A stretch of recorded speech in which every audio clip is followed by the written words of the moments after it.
What it do, everyone? I'm gonna be going over all the N64 games and just gonna have my own personal ranking.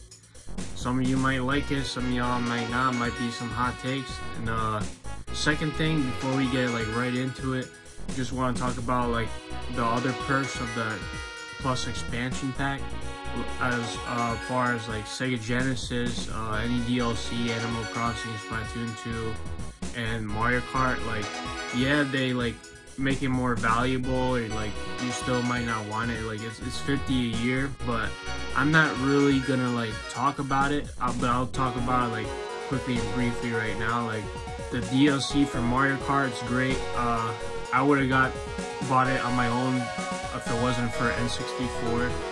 Like either way, what I'm trying to say, either way I would have got it anyways. Not an Animal Crossing person, but if you play that game, I feel like it would attract towards you. Same thing with Splatoon 2. I don't play that one either. I have a little bit more interest in Animal Crossing, at least in the past. I'm not an FPS person though, so I'm sorry. And then I guess the other thing would be the special controllers. Obviously N64 is very hard to get to as a controller for the Switch, except in Japan. Japan, I think I see them in stock all the time. Genesis controller, I'm not really sure, but I'm not too familiar with it. Like Genesis overall is like fine, but I'm only really into, I guess, the Sonic games, and then they have so many re-releases of Sega games on the Switch as it is, so it's like wasn't that overwhelming at just like if you look at the N64. And they already have like so many collections, and they have different versions of the Genesis controller too, but I'm not really gonna get into that. Plus, like, it doesn't really apply to me. But yeah. So rewind to Nintendo Direct 9/23/21. It's a little hazy, but that's when N64 first got announced. In the beginning, I think there was Chocobo GP. I don't know if it had anything with Smash at the time. Probably did. I'm sorry, I don't remember it though. And Bayonetta 3 was saved at the end. There's definitely like that Mario movie, which was like probably the biggest, or one of the biggest things, where they reveal the cast. But first things first, in the middle of the Direct, 9 months ago from now, they showed Zelda Ocarina of Time just out of nowhere. Like, yeah, here we go. Like, it showed, like, they're explaining like how there's gonna be more perks to the NSO, and then on the screen it said like plus new content. So I was like, okay. Like, there might have been rumors of N64 or maybe Game Boy at the time. I don't really remember it, to be honest. Actually, I feel like it was more N64 or GameCube, but not Game Boy Advance or stuff like that. But first thing was Zelda Ocarina of Time, and I popped off because, like, you know, that just means like we're gonna get N64 drops now. Like N64 or Ocarina of Time is like a game that I haven't played in a long time. I do own an N64, but I don't know what I did. I probably like sold that copy at GameStop for like 2 cents. You know how it goes. But yeah, they showed Ocarina of Time, Star Fox as the starting lineup, Yoshis Story. I don't remember the exact order. I say Mario Kart 64 already. If I did, it was that one. Sin and Punishment. What else did they show? They showed a bunch of Dr. Mario, which was also USA or not USA exclusive, English exclusive, and not in Japan. Japan will slowly get something else. So, man, we thought our like library was dry. They didn't even have Dr. Mario at first. So we had, so as a grand total, I'm pretty sure we had like 9. Oh yeah, win back. But as a grand total, we had like 9 games. And you know, they said 50 a month, and like when they deleted that video, I didn't even know that Nintendo deleted their original video. They have some more overview trailers now, but it had like one, I think the second most dislikes on YouTube, and the other one was like some Metroid game on the DS, which wasn't even that bad to me when I played it. But I don't know, I'm not gonna get into that. But I just think that was funny. But yeah, we jump right into it. We're gonna go over like by order of how it was dropped. but I might be off order for the first 9 games, so bear with me. And we will be including the Japan exclusive games as well, which are Custom Robo and Custom Robo V2. But before we rank anything by tier, I just want to talk about like what other very little features but still are there on the Switch, and which are playing online with multiple people. Now, it's not bad, but it could be a lot better. You can send game invites, you can set passwords. There's no message system, unfortunately. Like, the best you can do is probably, I don't know, launch either Nintendo Switch app, or if like none of y'all are on that, hit Zelda Ocarina of Time or Majoras Mask and go open the file menu and send messages there. And then, which brings to the next bar, is you can switch the players around. Like, you can swap players, so like you could even play one-player games taking turns, because if you press like the minus button, takes you to like this like emulation kind of style menu, and you can save state, load state, exit. I don't know, there's no rewind like the old games, but I understand like it is like probably harder to deal with and emulate compared like NES and SNES games. But yeah, you could swap the player order, and I think that's pretty much it. There's not really a whole lot besides playing online multiplayer. Oh yeah, and you can switch the link, or you could switch to like PAL version and stuff like that. But also the last thing, which gets kind of underlooked, I feel, in my opinion, is you can download Japan expansion pack for free. You just have to go out of your way a little bit, set your region and whatnot, and just look it up yourself. I'm not going to explain in this video, but that is why I'm going to include the Japanese exclusives games, Custom Robo and Custom Robo V2 again, just cause like if we have access, we technically have access to all of those games. We're not locked into just our own region, and that includes for Japan as well. They can access, you know, the English games, which are Dr. Mario and Pokemon Puzzle.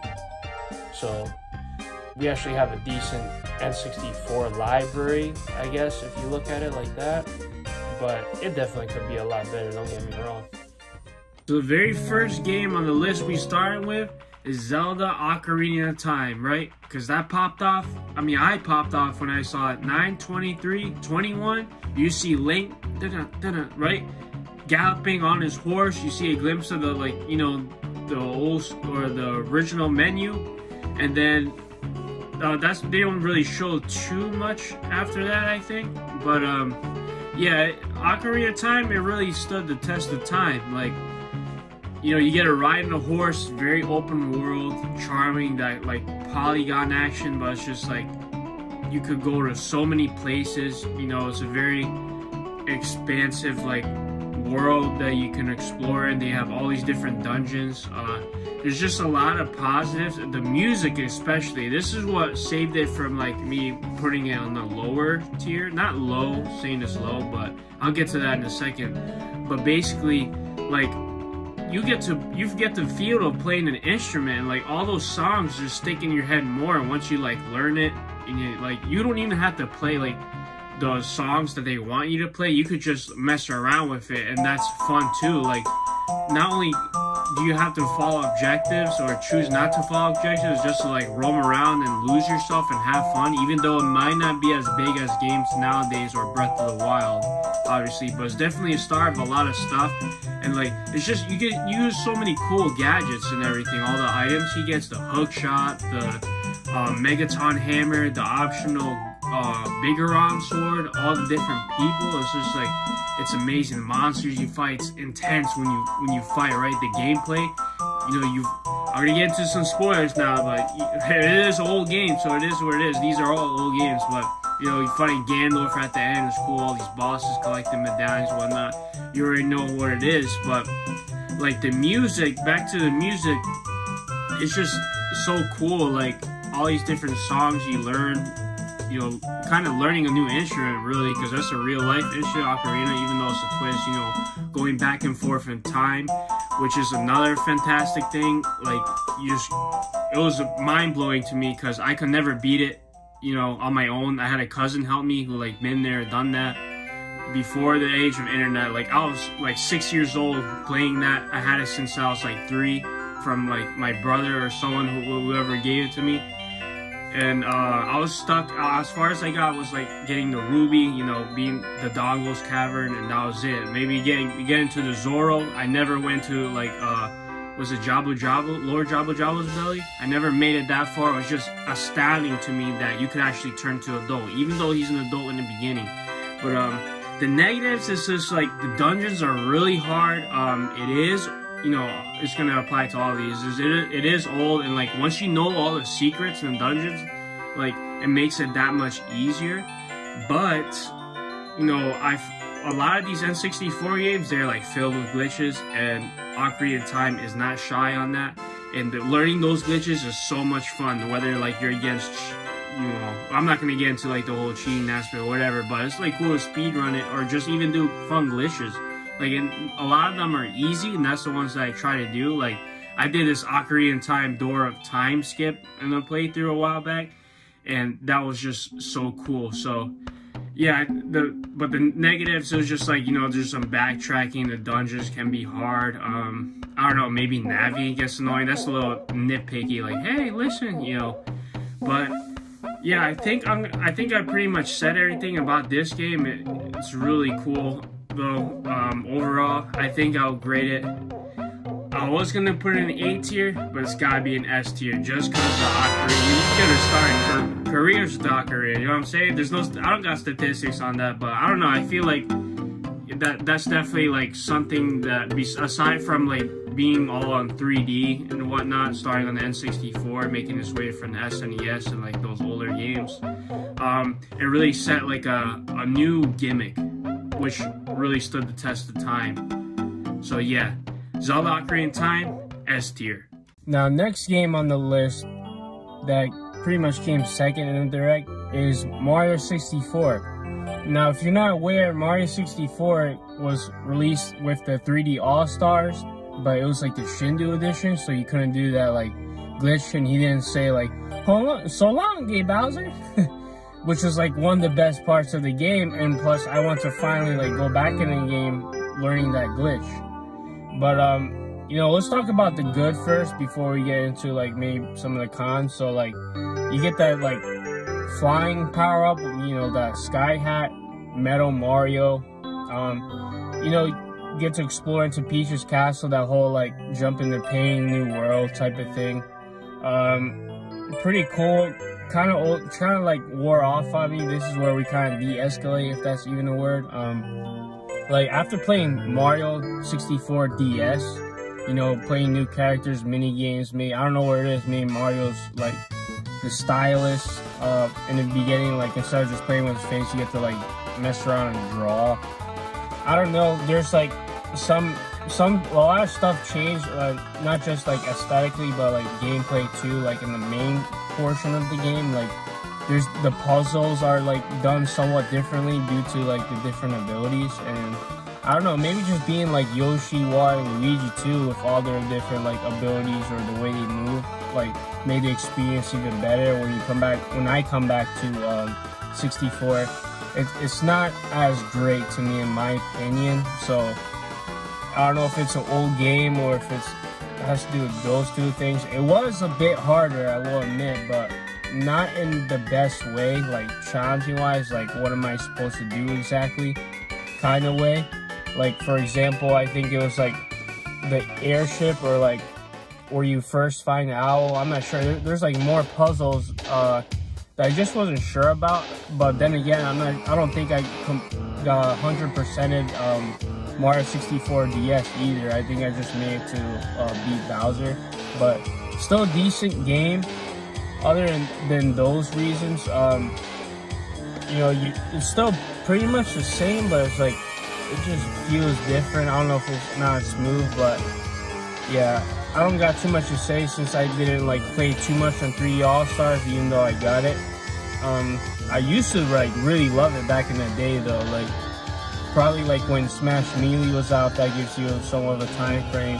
I was like in love with Mario 64, like my cousin had. I was like, wow, like I think he was on Bowser's like last dungeon or like his first map or whatever level it was. And I just thought like the music, the way Bowser's level was like very mysterious and like colorful in the background, but like tons of enemies and obstacles to get through.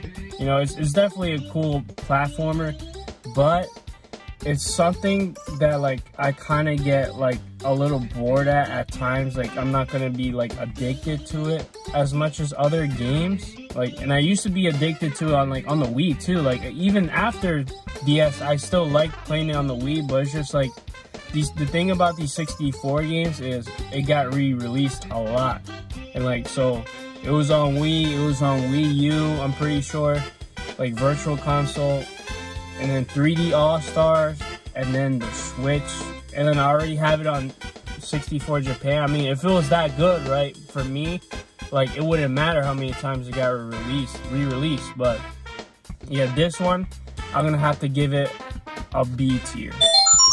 Not to offend or piss anyone off. Sorry again, this is my personal opinion. Third game in the direct, followed by Mario 64, was Yoshi's Story, only shown for so long, but it was a bit of a mixed baggage. Like, and just to include, not just about Yoshi's Story, but I feel like the collection might have a game for like everybody, kinda. Like, different person, whatever they're more into, there might be a game for them.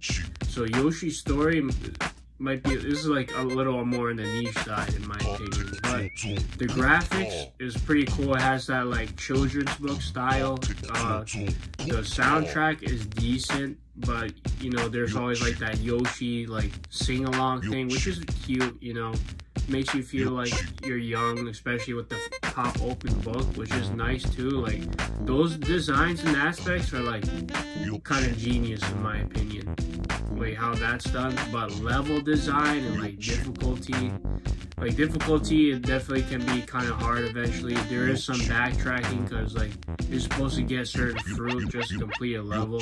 Like there's a lot of times you can die and you have to end up starting over. I think it's a little punishing, which is why I would have to often save state. The hardest stage for me was like that annoying snake stage that'll take like so long. It was just so time consuming. Like that was a bad design in my opinion of the level. It was a cool idea to ride on something and try like travel. Don't get me wrong, I like that the developers, you know, tried something new like that, but it was just too difficult for me. And it's not like I didn't try to learn it or anything. Like even after, it shouldn't took that many times. But let's move on from that. The egg throwing mechanic is pretty cool. You know, it kind of goes on different angles and it bounces around, which is pretty neat. Not too many games like use that kind of formula. And like it is charming, like the way Yoshi's stance is and like how all the enemies move and the noises. Like it is charming, but the aesthetics isn't everything. It has to be the gameplay, and it kind of sucks that there isn't any multiplayer at all, I believe. So I think that wraps it everything pretty much. Like there's a lot of cool things about it, and then there's a lot of like decent things. Well, like, let's talk about the levels a little bit more. The water level was decent, but the thing is, a lot of levels, at least the water one, like felt a little repetitive, and like I don't know, there's some cool enemies like Chain Chomps. You fight what is it, Bowser Jr. at the end, which is pretty cool. You know, it's annoying that like Baby Mario cries like yeah, you gotta save in that bubble. You know, that's a cool little form. And it's not bad, but it's not good either to me. Like it's okay. I had it. It's like it feels like once you finally beat it, it's a one and done. You wouldn't want to. You don't crave to go back for like a long time. Like some games you could go back after a year, but this one will be like I don't know, maybe 2 or 3 years. But so that wraps it up pretty much. I have to bring it to my final grading, which I believe is in C. Yeah, not bad, but could be better. Now, Winback is a new one for me. I have never played Winback before until it came onto NSO, and I'm sure that was the same for many of you guys out there. And I think that's pretty cool of Nintendo to bring back like backlog games like that, or maybe that's a bad term, or like one of the more undermined games, if that makes any sense. I'm not a first-person shooter guy. I see that it has a story, but I'm not really interested in playing it. But I have played many multiplayer sessions with that game. I mean, most of the time I don't really know what I'm doing, but it does get kind of chaotic and fun. I'd say one-on-one is okay, but not really that good, especially if like they're a lot better than you. But once you get like 3 or 4 people, it's actually pretty fun. The OST is decent. The like modes they can play in stages seems pretty versatile, at least from what I've seen. Like they have like, I think maybe like tag or a deathmatch or a point system. They have a couple things that you can change your controls, which is nice. Like there's just so many. It seems like it has a decent amount of options. But for like new players that like just want to get started, maybe that might be a little overwhelming. Sorry if that sounds like really nitpicky, but it's just like I just got trying to be honest with you guys. Yeah, I pretty much should like just go with the flow, let my opponent pick the rules, or like just press start right away. There's not a whole lot of characters either, but the characters, they look like they got some personality, and like you get to change your weapons. Like there's a bunch of different weapons that you can collect. You can blow stuff up in the terrain, like gasoline barrels and stuff like that, or whatever like blows up. You could hide, you could duck. It plays a lot like Metal Gear Solid, and that brings the question of, is Nintendo gonna bring GoldenEye and Perfect Dark or games like that? It's a shooting game. They're all killing each other with like real style guns. It's not like anything like fake. I know obviously it's a video game, but they're like basically real gun models and weapons and like, you know, kind of movement and like suits that you would wear to, you know, war and stuff like that. So it is rated T, and they have a T reserve rating, but could that change? You know, if anything, maybe they'll save it for the end or something. Like, who really knows though? But I think I'm gonna have to grade it a C, just because I'm not an FPS person, but definitely a higher C, because I see myself enjoying this a little more than Dr. Mario multiplayer. Followed by Yoshis Story, that leaves us with Dr. Mario 64. Now, me as a player, I'm not the biggest puzzle person, nor am I the biggest Dr. Mario person. Plus, we already had it on SNES. Oh, no, I'm sorry, NES. I know it made it all the way to like Wii U, I think, and I think it had a game for a while on the smart app phones. But the good thing was like it added 4 players. You know, it's something else you could play multiplayer, but it's just not a game for me that I'll see myself playing in the story mode and keep going on like that, because I'm just not the best puzzle player, nor am I interested into like training to like get good into it. I don't know, it's just like either too complicated for me, or it just doesn't have the amount of appeal for me, which is why I prefer like more skill games as opposed to like puzzles and first-person shooters. And also like it was kind of controversial, I feel, maybe not only to me, maybe for some of you guys out there, because it's like it's kind of, I felt like it was underwhelming just because we already had a Dr. Mario and NES, and we wanted like some of the maybe bigger hits, if you want to put it out that way.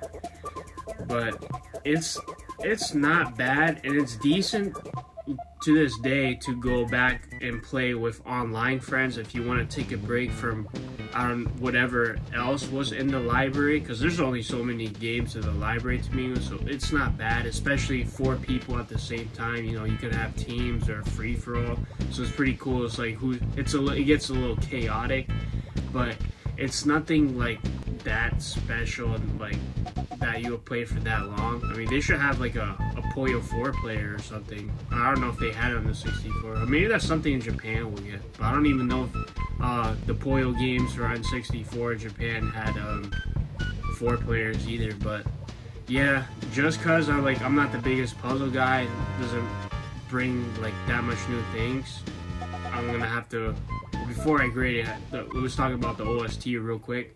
The OST, like, it is pretty decent, but there's only so many tracks, and like, I guess you could increase the level and make it faster and all that, but yeah, it's pretty much the same as NES in my opinion. So another C tier, but I would put it a little above Yoshi's Story just because of multiplayer. In the Lilac system, we have Star Fox. And Star Fox, you know, you got the crew, Fox McCloud, Falco Lombardi, Peppy Hare. I can't remember Slippy. Is it just like Slippy the Frog? Cool game for sure. It's got interesting levels. You know, you want to go out in space, shoot a bunch of people up. That's your game. No, but it's got its levels designed like, or map design, I should say. You can take like different routes depending how you do or what you do. Sometimes during the game, usually towards like after the first level or so, or actually starting from the first level, there's like secrets that you can take or do, and it'll affect your course on the next levels. And it is really easy to beat, I would say, for most people, but it's harder to take certain routes, which could be a goal for like more experienced players or players who want to push themselves to the next level. There's even medals if you want to be like, you know, kind of honor roll, like above and beyond. I never got the medals. I have taken like the hardest routes or hard routes with like, and it also leads to different cutscenes. The one player is pretty good. The bad thing about the one player sometimes is like it can be punishing. You lose your R-Wings. If you don't get the right power-ups, it is very hard to progress in the harder levels. You know, like the double laser or the bombs. If you just got like your default laser, you're gonna have a rough time. And then that goes as well as remembering the levels. You got to like collect like so many points or high scores. There's like different objectives that you have to do, or I think there's this water stage before you go to Sector Z or something like that, that you have to like hit certain checkpoints. If you miss one, you don't get that certain level next, and then you have to like reset the game or start all over. I mean, now we have save states, so you don't have to deal with that compared to like playing on a real hard console. That's probably better to practice anyways, just because you know, you get muscle memory if you just keep save stating, and then if you're really up to it, you could just start it without resetting at all. But the multiplayer is actually pretty decent. I would say 1-on-1 is not that good, but I think 4-player is at its best. 1-player, I feel like it's just an annoying, campy like game, and like if you go for something, you're gonna get hit. If not, then you'll be fine. But 3 or 4 players, you know, you don't know what's gonna go on. You have to always watch your back. It's just like there's only so much maneuvering you can do. However, if you play with the right friends, there is like different ways you can play multiplayer. I think there's like some kind of like time trial thing, or like time thing. It goes for like how many people you kill and the high score. I don't know. It's not killing each other necessarily, but like enemies.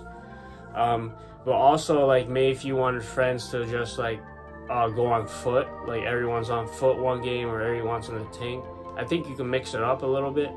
So and the music's great. It's charming. You know, it's a great story too. Back to the 1-player stuff. Great story, good music, good voice acting. It's kind of like an Animal Star Wars, to be honest, but it's pretty cool what they do to the levels, especially towards the end. You get like the crazy final boss, the ape guy, I forget his name, and like the whole, like he's on venom, and it's like a very poisonous plant that no one can live on, but like he did his experiments, man. It's just some like giant ape thing with hands. I just think like the whole level, it looks like an illusion, is really cool. Just everything that goes with it is pretty interesting, but also challenging. But the challenge is part of like what makes the gameplay fun. So overall, I think with all that, I'm still gonna have to give it a B. And that's just because, like, I don't know, maybe it's for me. Some people, it's like, it's one of their, like, best games of all time, favorite game, but I still gotta give it a B, because, like, after all that, it's just like, do I really want to go back? You know, once in a while I might, but I'm not gonna go back that crazy. I think that's what it comes down to with the grade. Do I want to go back? So that is a B tier. Sin and Punishment. This is definitely one of the sleeper titles for me. I bought it on Wii U, and I could only go so far. And I really tried to, like, push myself to play it when I first got it, and, like, I just couldn't take it. I could only make it so far. The controls were weird. The C button was weird. And, like, I don't know why it's 2 players. Maybe I don't understand something. I'm missing something. But when I try to play Sin and Punishment with a friend online, like, we could both control it at the same time. I was thinking, like, okay, maybe at least someone dies and then the other player gets to go, kind of like, you know, the old school Mario Bros. 2 players. But it just wasn't the case, and I don't feel like save stating to continue. Like, it's like arcade zombie kind of shooter. Maybe not. They're not zombies. They look like it's a futuristic, like apocalyptic world type of vibe. But you know, the style of shooting is that style. And I'm sorry if you're a fan. The OST is probably really good, but I barely played. Like, I literally only played 5 minutes at top. So sorry for the Sin and Punishment fans, but I'm gonna put it in F tier. If that's even on the list. I haven't, like, looked at it that low. It's probably gonna be, like, on the bottom. Okay. Welcome to Mario Kart. Was that good? Yeah, there's just so many good things about this game. This is easily the best game, again, in my humble opinion, on the NSO++64. There's 16 tracks. I guess, like, that's a small amount for some people. Like, it's decent. I guess it could be bigger, but the extra mode can make up for it because it mirrors everything. So in a way, it's like you move different. It's kind of doubles it, make it into like 32. Or some people like to go 100, but that's really slow. There's also the battle mode, which is pretty fun, whether it's like 2, 3, 4 people, and like battle mode is easily picked up by everyone, I'd say, and like the more people you have, the better. And I feel like it's kind of like one of those Mario Karts, you know, you just always gonna have a good time, unlike, you know, maybe Game Boy Advance or Super Mario Kart, which I do kind of like Super Mario Kart, but that's definitely harder for most people. But the characters are cool. Like, if you can get the Japan pack, the Japan N64 pack, some of the voices changes, and even some of the courses, like the designs on the ads or the bulletin boards, whatever, what may have you, those are different. The menu's a little different. Like you have Toad, who's like Pinocchio or something like that in Japan. His voice is different. Peach, I believe, yeah, Peach is different. The announcer. There's a lot of different voices, so that just adds to it, and that's pretty fun too. The music's great. Personally, the English version, I like Charles, the voice of Mario. I prefer his voice when you pick stuff. Time trials is decent. You know, if you get everyone who's like on the same level race-wise, 4 people is like outstanding. So like if you're amateur and you got like 3 other amateurs, it's gonna be great, because like that blue shell, someone's gonna get a blue shell, so that way, so whoever doesn't stay in first, or you get the lightning. It's fun Mario Kart. And some of the Mario Kart 8 stages, by the way, like the remix, some of the N64 stages, they're just not the same in the N64. Like Choco Mountain, it might look a little different. You can't fall off, so it's not as intense in the Mario Kart 8 version. Toad's Turnpike, the road is so huge that you can't like hit the cars as much, or no, you still do, but it's not as punishing. N64 is a lot more punishing, and you need a lot of skill. Extra mode though, it wasn't fun. That was just toxic and annoying. But and the shortcuts you can do, man. But I'm gonna stop there. Like Mario Kart's good. Multiplayer, single player is decent. And then there's also, I forgot, the 2-player like Grand Prix. So you could actually, instead of just flat out versus mode, if you're just 2 players, you could do the Grand Prix. So you still play against computers, which is also pretty fun. So, you know, it's decent versatility. But I think overall the battle mode is probably the best. But race is fun too if everyone's the same level. So easy as Bingo! Bye-bye! Mario Tennis can actually be a pretty decent game. The single player mode, you get your tournaments. I think you get this like ring shot mode, which can also be for multiplayer.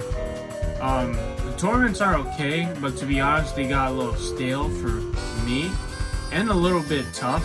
And like, I tried looking for guides if there's like tricks. I know like A and B are like different type of shots. B might be backhand. If you hold any of those buttons for a long time, you get more power, I guess.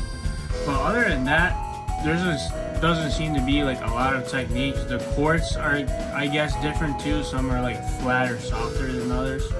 But I guess there's like one that's like a universal type of one. And like the characters have like different types too. Like I guess some are spin, power, but I'm not really too familiar with like the technicality of those types of characters. But the great thing is that I would say the character list is very versatile. You got like Boo, Birdo, Toad, which like you can't really play in too many N64 games. They weren't playable until like late GameCube games or later GameCube games. Mario Party 4, you could not be Boo, Birdo, or Toad. They do have Daisy and Waluigi, and at least you can actually be Waluigi there, right?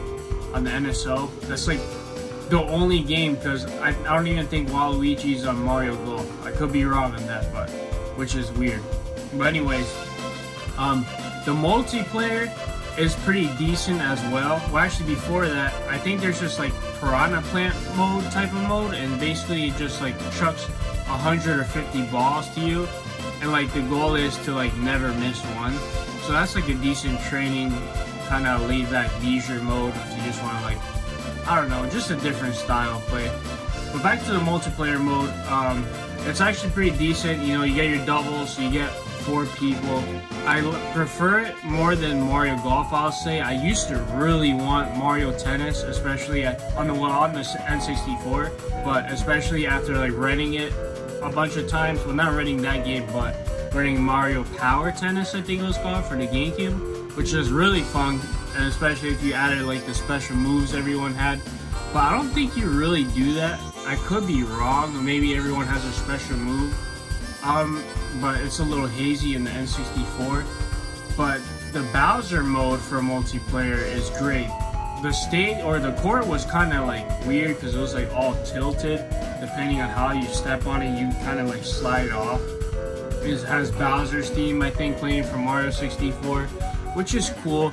But the greater thing is the items. Like they actually have like Mario Kart type of items, and it just picks randomly. You get bananas that you just throw out and it'll slip on your opponent, and it'll be like glued onto your ball that you hit until like it lands on the other opponent's court, and it'll spread out. Or you get a red shell that comes at you, probably green shells, I could be wrong. You get the star, and you get like a mushroom that makes you turn like ginormous, and I don't know if it like makes you faster, stronger, or whatnot. But yeah, it's a solid game, but it's not something that I could really see myself grinding to. But I do know like some people like are really into the Mario Tennis 64 game. It is a decent multiplayer. I put it like higher mid, or like not in a higher mid B tier. Waluigi!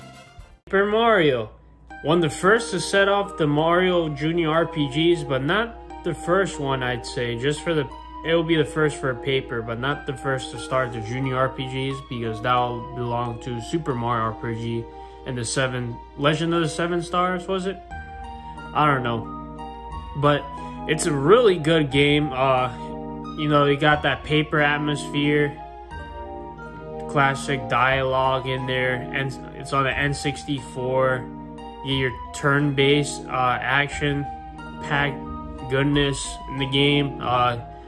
Your partners are very versatile. It's very charming with how the characters are. Now, the reason why I'm not gonna put it like at the best is just cause I think that, oh, here we go. I think Thousand Year Door is better. And I even like the Wii one, I think it was Super Paper Mario, but just to be more specific, I guess we'll start with, I played it on Wii U already enough times and on emulator, and I feel like when I go back, it's a little repetitive, but Thousand Year Door isn't somehow, and I feel like I played more when I used to own Thousand Year Door. I own it again, but when I first owned it, when I was like, I don't know, probably like 10 or something, we'll just put a random number like that. The OST isn't the greatest. It's still charming, don't get me wrong, but it's not something that's like a banger I could really jam out to and return to quite often. So there is a little bit of drawback in that, but it does set the setting. The worlds that you can go to is open. Like, it's a great game, don't get me wrong. I enjoy it, and I'm probably gonna go back to it. The good thing is I still haven't explored the best, like, or optimal strategies that you could apply into battle, nor have I found like all the badge locations or beat the whole entire game. I got stuck at the cloud boss, so maybe if I would have got past that, I would have put it S tier, but I'm still not entirely sure about that. I do want to revisit it though. So that goes for the OST.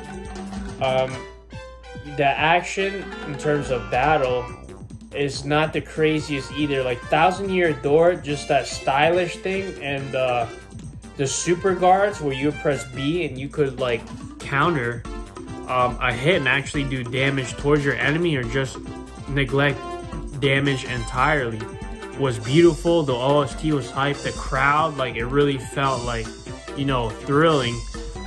That is why, like, I cannot put it at S tier, but it's a great game for its time and even now, and it has a great story.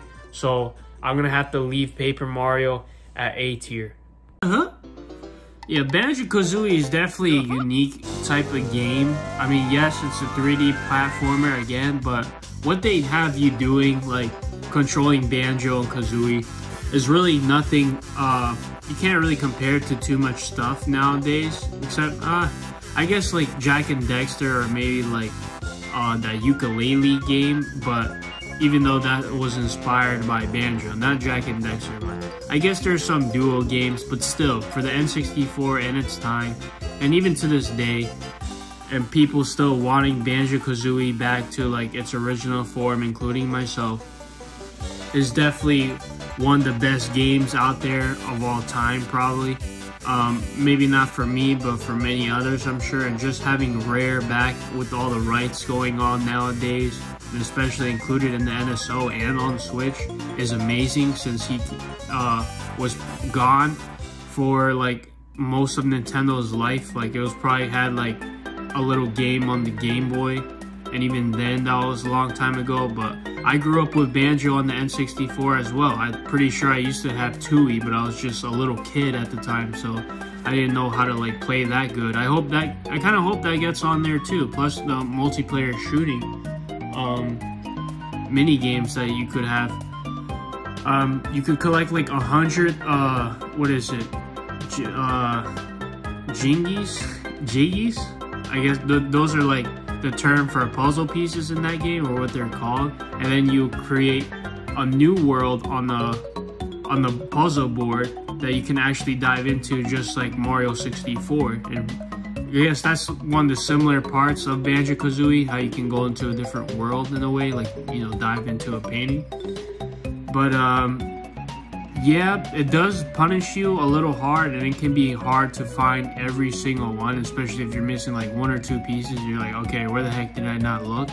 But the world is definitely unique. It feels like huge. You can like dive in and explore, you know, feet first, however you want to say it. The OST is great. the dialogue is funny. Like, it even has sound. Like, it's not really how I'm talking right now, but it would be like, there's this guy that's like burping, or it'd be like, and especially Gruntilda, like, that's hilarious. You won't get stuff like that even nowadays. Like, she always rhymes. It's just so funny. And then the cutscene at the beginning, where like, what happens if you don't help your sister in the game, and then Gruntilda turns into like some sexy witch absorbing her sister and making her like uglier than a She-Hulk or something. But I'm gonna have to give this game an A, not an S, an A, but maybe that'll change over time. But I feel like it's a little on the longer side, and I don't know if I always want to commit so much time into playing it, because you're either gonna commit time to like find all the jiggies or not dying, and the worlds can be pretty huge. I mean, there is save states, but I think for me, I'd rather play with not save states, because then it would be too easy. So it's like, then the other versions that are like on Xbox, I think, or maybe PC, I don't remember. Well, we'll say Xbox 360, I think, right? Like, they would actually save your progress, but then it'll be too easy, and I don't like that. I'd rather be like challenging. So yeah, it's gonna have to be an A tier for me. The Majora's Mask, here we go. I think it's my second favorite Zelda game next to Twilight Princess. It is so good, just like Ocarina of Time. I love using Link. I love that your masks give you different powers. You're in different people's shoes. The Zora, the Goron, the Deku Scrub. How everything is like scary, but like you're also helping sad people. It actually makes you feel like you're doing some good, I guess. All these objectives that you could do instead of like going straight into the game. The optional Fierce Deity mask. Unfortunately, I actually never played it on NSO. I used to play it on Zelda's Collector's Edition on the GameCube. I used to play that all the time. That's how I first got into Majora's Mask, because I didn't have it on N64. I only had Ocarina of Time. I guess partly because Majora's Mask was released so late. I think it was released in 2000, which was the end of the year's N64 production line, right? So, it's amazing, like, how the world is. Even though it's small, like, you still get to do so many things, collect so much stuff. I mean, a lot of it is very similar to Ocarina of Time, but you're also timed. But you can also slow down time eventually with the Ocarina. The music can be pretty much the same in certain worlds, in a way, don't get me wrong, in a way. It's like different variants of, like, sometimes ominous, sometimes like, you know, like a beachy vibes. What do they use? Like the bongos and like the xylophone. Does I say that right? I don't know. Like a kind of raw style, like I don't know. It's hard to explain that instrument right now, but you get what I'm saying. The story's great. The dialogue they do. The Majora boss, ooh, is crazy if you don't have Fierce Deity. I first played a Fierce Deity, but tried without it. I died a bunch of times. And Majora in general is just like crazy. And then finally riding your horse, but as a kid, that should have always been implemented. I don't know why. But I guess technically he might have been like a year older or something, so maybe Pono could like handle his body. I don't know. It should have still always been in there. There's just a lot of cool things that you can do, objectives, and I haven't played it on, and again, I haven't played it on NSO, but it's definitely like one of the best games on NSO for sure, just like Ocarina of Time. Although I will say I like it a little better, and I only played Ocarina of Time just because there wasn't a lot of games at first, and I want to finally try like new glitches. But once new games dropped, I slowly like faded off, especially when I reached a plateau in Ocarina of Time, because like I glitched myself so far that I couldn't really get myself out due to lack of like equipment. But that'll be a topic for another day, or maybe never. I don't know if I'll get to it, but yeah, I'll give Majora's Mask a S tier as well, right in front of Ocarina of Time, but behind Mario Kart 64, because Mario Kart 64 is multiplayer. You'll find that when I rank these, if they have good multiplayer, it's probably gonna rank up a little higher.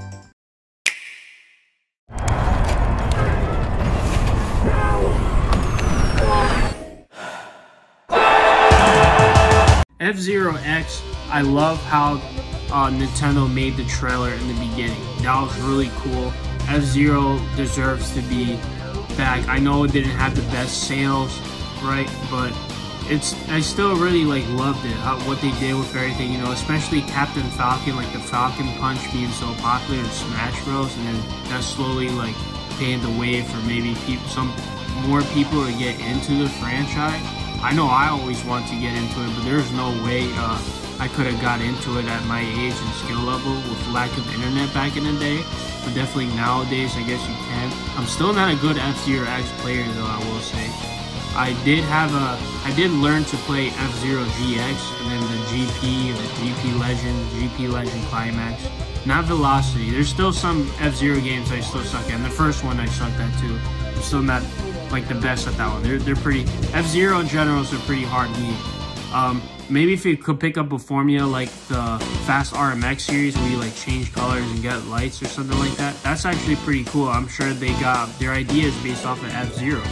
But back to F-Zero X, the graphics were the best, I say. Maybe they aged a little bit, at least to me, because like everything looks a little plain.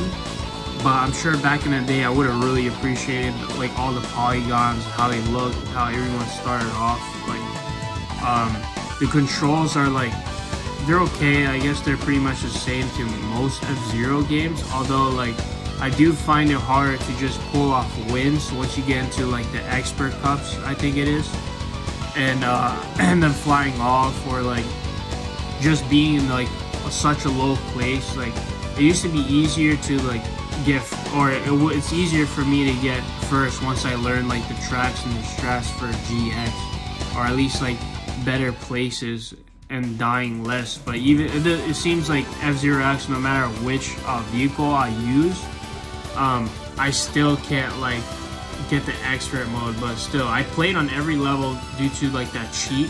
I never imported the cheat, but when I played multiplayer, someone used the cheat and you unlock everything, all the vehicles and tracks.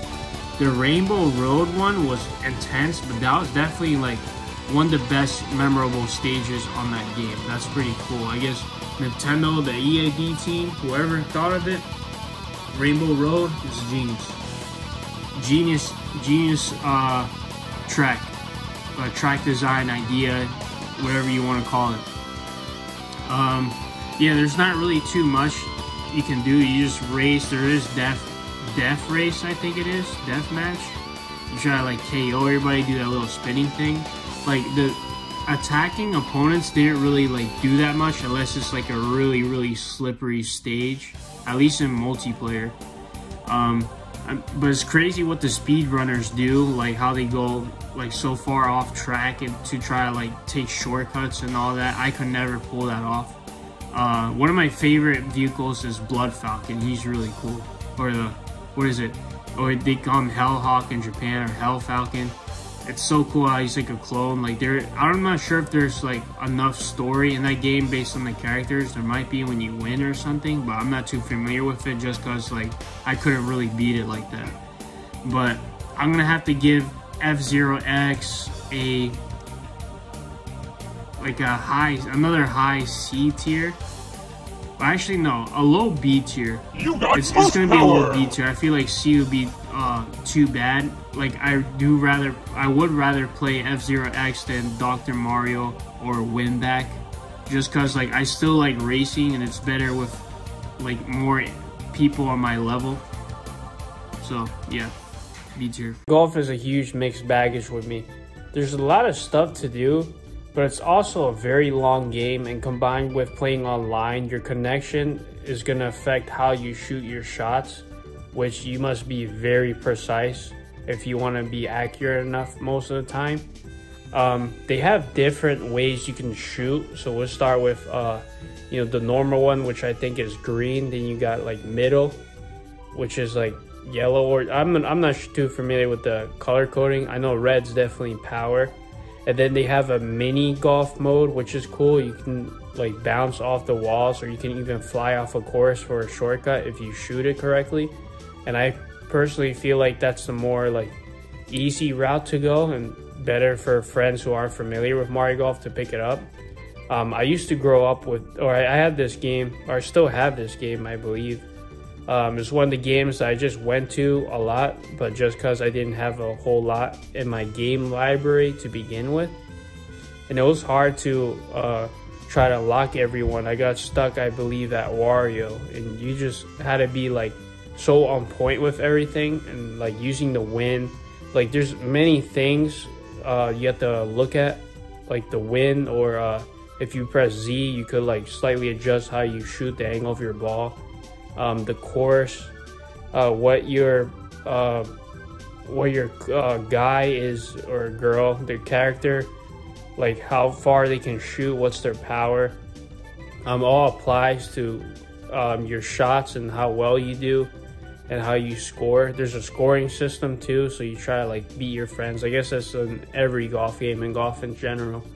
The OST is okay, it's pretty Mario feeling, but it's nothing to write home about, I feel. But you do, I think certain tracks you will like remember eventually if you play it long enough. It's nothing bad, it's nothing good either. Definitely not one of the worst NSO multiplayer games, but I can't stack it up too high. There's a lot of different courses to unlock, I think, too. There's a lot of courses in general. And I think you could go backwards, or you don't have to do all 18 or 9, but that's the issue with my game, or Mario Golf with that, just because it takes like way too long. You're just gonna be playing for so long just to finish like 118 courses. Like unless you save states, it's gonna take forever. There might be a cheat where you can like unlock things, but I'm not too familiar with that. But in the end, I'm gonna give it a B tier. It's definitely a better game to play with than Winback or Dr. Mario, just because of the mini golf. A Pokemon fan, I really think Pokemon Snap deserved its spot on the NSO, especially since I grew up with Pokemon Snap as well. I'm not sure how long I owned it for, but I eventually got the Japan version back, and that was cool. I think Professor Oak and like some of the dub Pokemon were a little different in voices and whatnot, but not too different. It's a very simple game. You're just taking pictures of different Pokemon.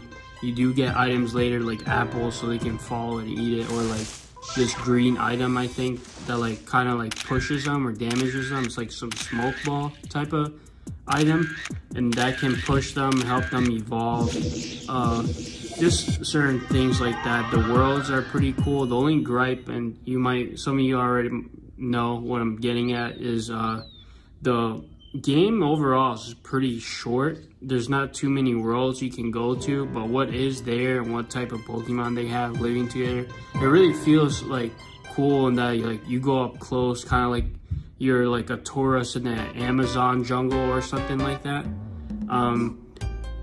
I got to Mew, which I guess was beating the game, but I never like got a perfect high score, like a high score or something like that, like a really good score. And also I don't think I'd snap every single photo of every Pokemon, at least the best or like more optimal photos.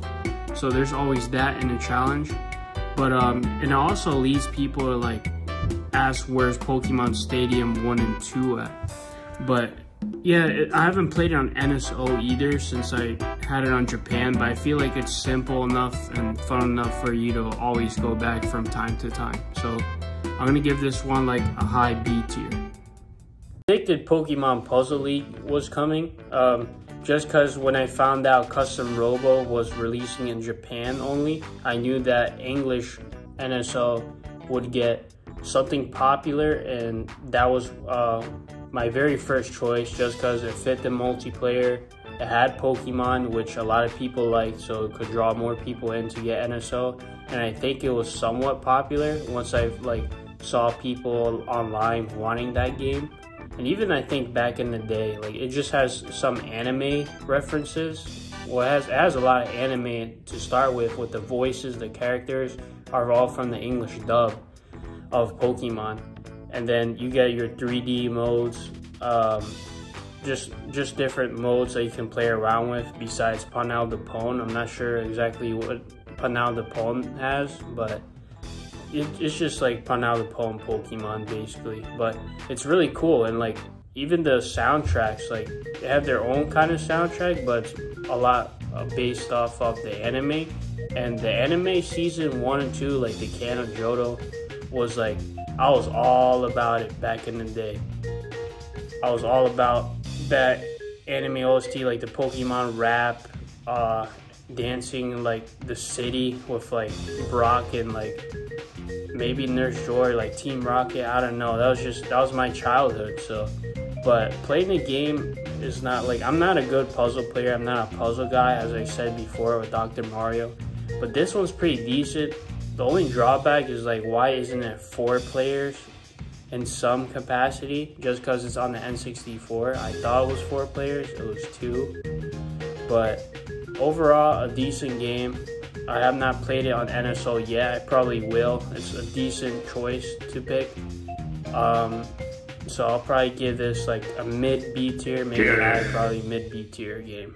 To Japan N64, for those who follow me, this is definitely one of my favorites of all the N64 games currently on NSO. And then we're going to start with Custom Robo. Now, Custom Robo is a lot like Pokemon in the story mode, scenario mode they call it.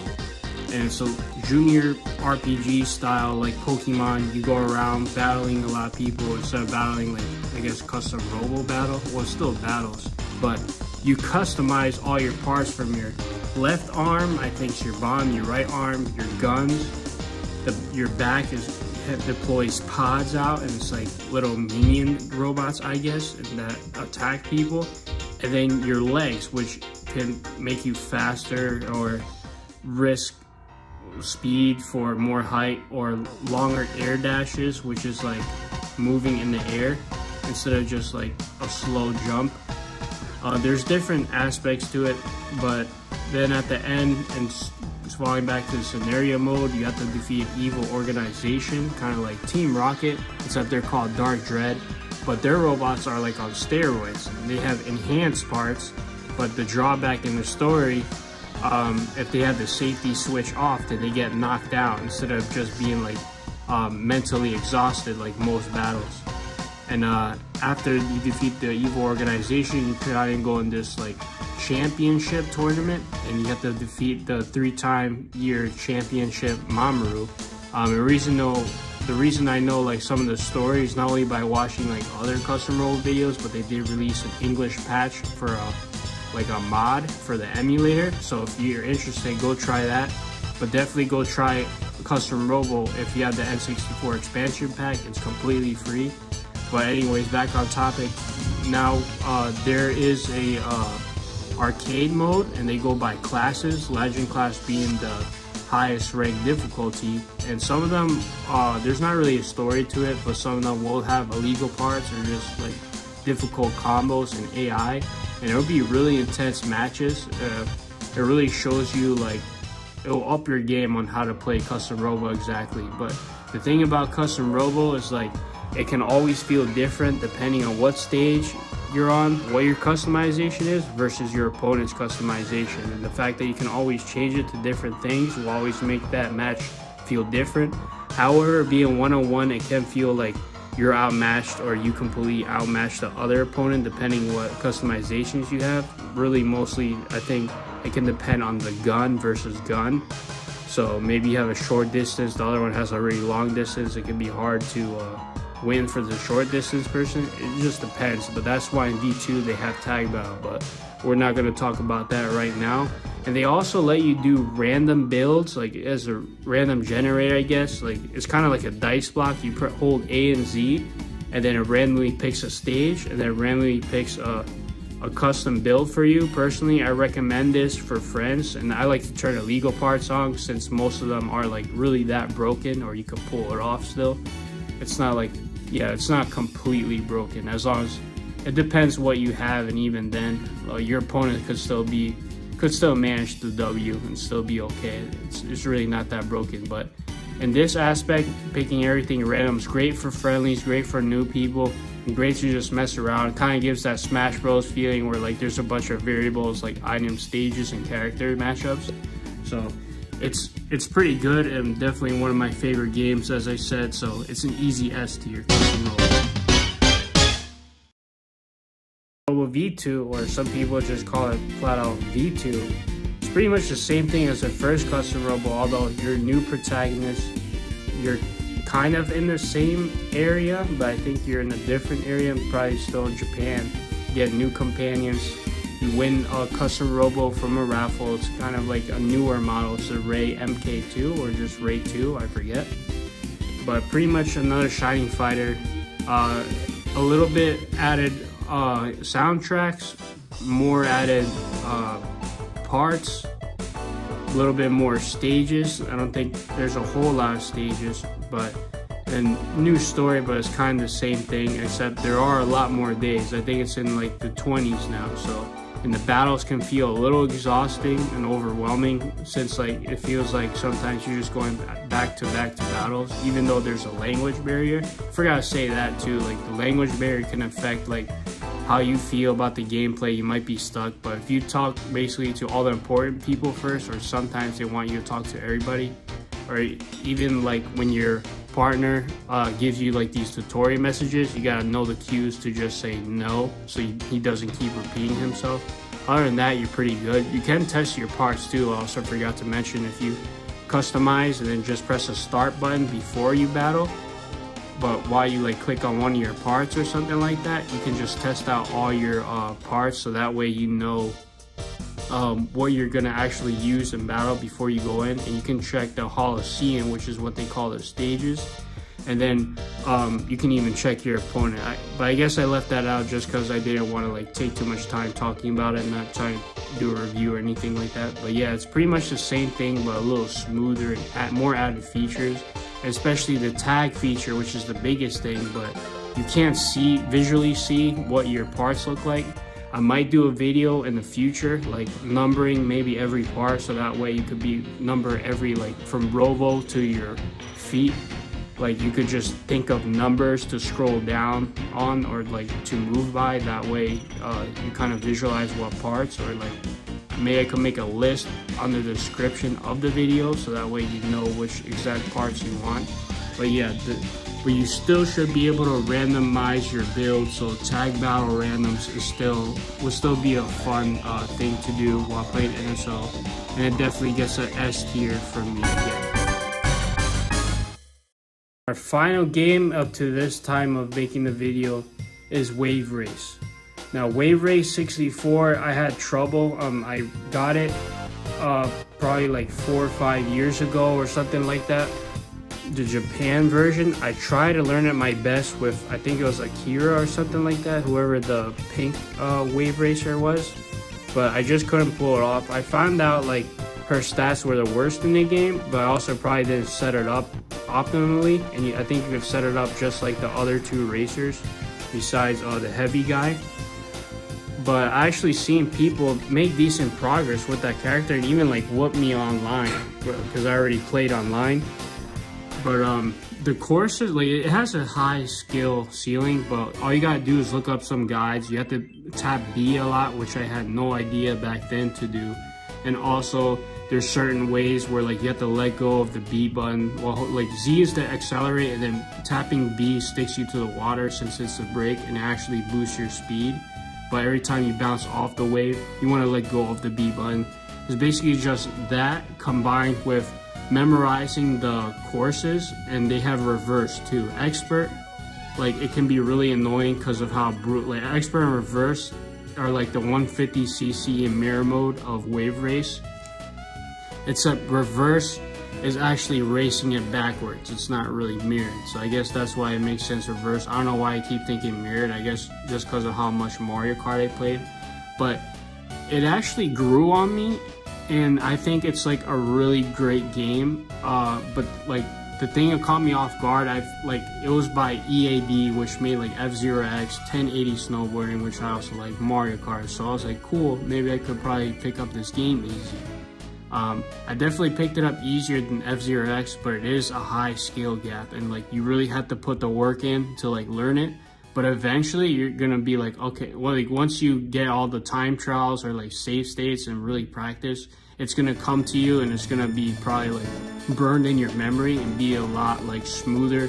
The soundtracks, there's not a whole lot of soundtracks or tracks, but they're pretty good. Like they really set the vibe, And the tracks in general, like they say the water is like the best thing about the game, but they're not really kidding. Like the vibe is really cool. Like you water, you're in the beach or at nighttime. It's really cool. My gripe is though, like some courses, like the Twilight, the Twilight City, I forget what stage it is. It has a like, it's so hard to get those ramp techniques for me right now, just like a lot of other things. But once you figure out, like maybe look at speed runs or something, and see the optimal ways to run the tracks, that's when it really becomes easier. So I'm gonna have to give this game an A tier for sure. I thought it would be like B, but the multiplayer, I don't know how I feel yet. I only played so much multiplayer, but at least single players, maybe it's just because it's so new to me, but I think I'm gonna give it a solid A. It's a solid like racing game. Like, you don't really race on jet skis, and it's kind of like 1080 snorting where you have to make sure you keep yourself low. So I'm gonna give it a B. Post 2022 Nintendo Direct, we got the roadmap for N64. We soon to be Mario Party 2, Pilot Wings for remainder of 2022, then 2023, GoldenEye unclear date, Pokemon Stadiums, Excite Bike, and 1080 Snowboarding. All fantastic games. I actually predicted 1080 Snowboarding to come in, but I had to delete a video. I just didn't like my closing. Yeah, so no game this month. Was hard to believe at first, but in the long run, it's not that bad, because if you combine Japan NSO with English NSO, you actually have a decent amount of games. And so I'm speculating Nintendo just maybe thought, well, they got too many games. We gave them a roadmap, they don't get a game this month. But who knows who it could be. Hopefully it's like a secret game still, like a double drop, stealth drop. Maybe it's like transfer pack updates. So like once Pokemon Stadium drops, you know, we'll have like updates on that, and perhaps maybe Marigolf as well. But we're probably just gonna have to save state and just tough it out. So we're gonna get to my predictions now. First prediction: Smash 64, banger of a game. Sakurai made his legacy in Smash Ultimate. I'm surprised it's not in yet. Perhaps they're still waiting, like for the end of the year, saving the best for last or something. Crazy, chaotic multiplayer party funness. That's not even the word, but I'm saying that. Diddy Kong Racing. Kind of a hidden gem. A lot of people like Mario Kart 64. There's a few people that, or not a few people, there's like a little underrated cult that likes Diddy Kong Racing, so that should be in. Plenty of one-player content. You got like story, boss battles, etc. The battle mode, in my opinion, might not be as good as Mario Kart 64, but that's just me. And as far as English NSO goes, since Harvest Moon 64 is coming to Japan probably around June or something, I'm guessing. I'm predicting Cruisin' USA, or any of the Cruisin' titles, but maybe Cruisin' USA just because it's the first one, because it was not released in Japan, but I believe it was like they had PAL versions, maybe Australia version. Other racing games to shout out that maybe could have it. I don't know if they have other ports besides N64. Wipeout 64 I think has, or Wipeout has a PlayStation version or something like that. Not a bad racing multiplayer game. Extreme G, you get another futuristic racing game that you could use items. It's not too bad. The likes of Perfect Dark and Conquer 64. I don't know, it's a little gory. GoldenEye, yes, you're shooting people. I'm assuming there's some kind of blood, but maybe not as much gore. I don't know. I gotta look up the definition of that word anyways, but you get what I'm saying. They're both shooting games, so I see it as a possibility myself, but I haven't played through the game, so I don't know how bloody and gory it is. That Nintendo Direct got my curiosity peaked, so I actually got this Japan version of the Excite Bike 64 for $9.99. Ended up being cheaper. The only difference is the graphics aren't as good as the English version, but it plays pretty good. I could sit and learn it. I had a stream with my cousin Tyler on it. Since Ubisoft is looking well right now with Mario Rabbids, I was like, maybe Rayman 2 could make it on there. They had dropped that Rayman DLC. And also, back to Cruisin' USA, we had Cruisin' Blast. So, you know, Cruisin' series is looking pretty good. I went to arcade recently and I was playing Cruisin' World at this like miniature golf place that I went with my fave for my birthday. And then like, I know my friend has a whole arcade in his basement. I guess his dad has it. So I feel like it's made an impact. And Donkey Kong 64 should be able to make it. Enormous collect-a-thon open world type of game. but it's still decent. Maybe not to 100% it. That might take way too long. It also has multiplayer. I don't have it, but BanjoKazooie, it's kind of like the same thing. Maybe a step down from BanjoKazooie, but still a nice sequel to have. And it seems like Nintendo has a good relationship with Rare. Plus it has multiplayer on their side. That wouldn't be too bad.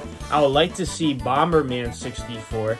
Not Hero, but 64. It has decent multiplayer, and I believe story or for one player, but I'm not too familiar with that. And then Chameleon Twist. Now Chameleon Twist, my one sister used to have, but she eventually sold it for reasons. But I remember growing up just watching her as a kid always play. It's a nice 3D platformer. You're just Chameleon, and like you're facing off against like this really open world since you're so small, but everything's like 3D sprites, or kind of like Mario Kart type of sprites with these giant bugs, giant ant, or like queen ant enemies. You have to use your tongue in a certain way, and it's like really long to like propel well, not like launch yourself or grab onto things. Maybe kind of like a stretchy rubbery hook shot from like Zelda sort of thing. But Twist has great multiplayer. You kind of like battle each other, try to fight each other and throw someone off the platform. It's a little bit like Smash, I guess, if I want to like